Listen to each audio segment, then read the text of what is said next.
Ассалаумағалейкум, армысыздар, құрметті көрермендер.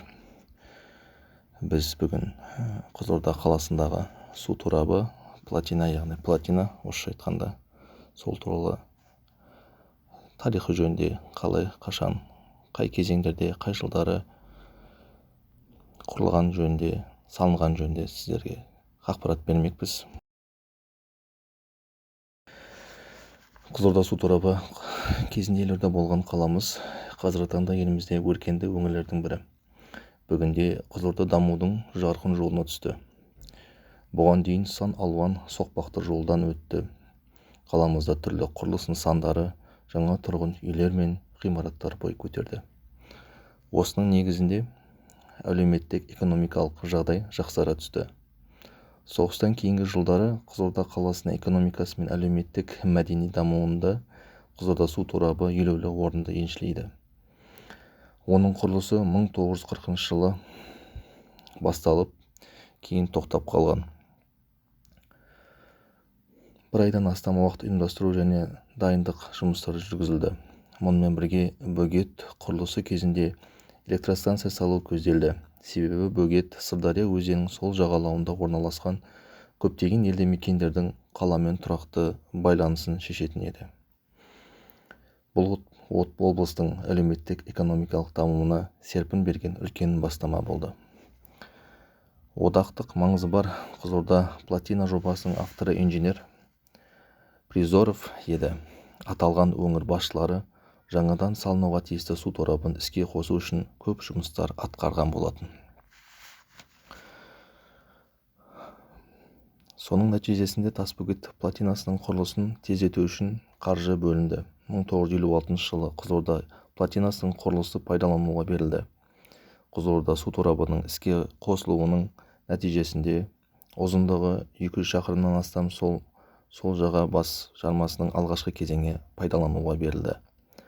Жалағаш, Қармақшы, Сырдария, Тереңөзек аудандарында магистральды жармалар су бере бастады. Соның арқасында суландырылған жер көлемі жедел өсті. Облыс бойынша 1950 жылы 210 мың гектар жерге өтпелі кезеңнің қиындығы мен әлеуметтік мәселелер шешімін тапты. Осындай игі тірліктер арқылы қаланы өркендету бағытында игілікті істер жасалды. Қызылорда қаласының көркейіп, кемелдене түсу үшін атқарылған бұл тірліктер көпшілік көңілден шықты. Қызылорда облысындағы Қызылорда су торабы Сырдария өзенінің сол жағалауында орналасқан маңызды гидротехникалық нысан болып саналады. 1956 жылы пайдалануға берілген бұл су торабының негізгі мақсаты өзен бойындағы су ағынын реттеу, сондай-ақ Қызылорда, Сырдария, Жалағаш және Қармақшы аудандарындағы 110 мың гектар инженерлік жоспарланған жерді және 250 мың гектар шабындық жерлер мен жайылымдардан сумен жабдықтау болып саналатын. Жаңғырту жұмыстары жақын арада жүрілді. Қызылорда су торабының құрылысы 5 жыл бұрын пандемия мен қаржылық қиындықтарға байланысты тоқтап қалған болатын. Алайда су ресурстары және ирригация министрлігі құрылысты қайта жандандырып, гидравликалық тораптың бұзылған бөлшектерін жөндеп, басқа да ақауларды түзетті.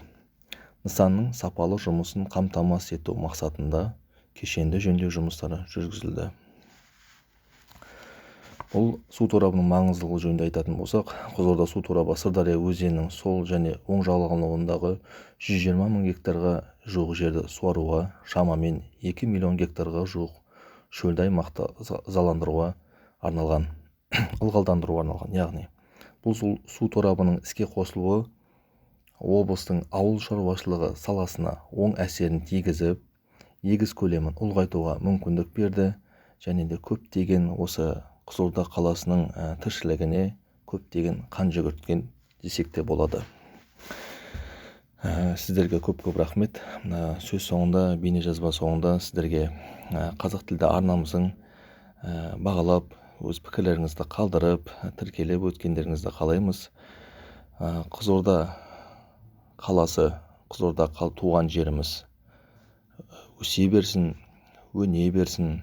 Алдағы уақытта халықтың саны өсіп, Қызылорда қаласы дамыған дамыған осы Қазақстан бойынша белді қалалардың қатарына қосылып, миллион тұрғыны бар қалалардың қатарына қосылуына тілектеспіз. Сіздерге көптен көп рахмет. Қош, сау болыңыздар.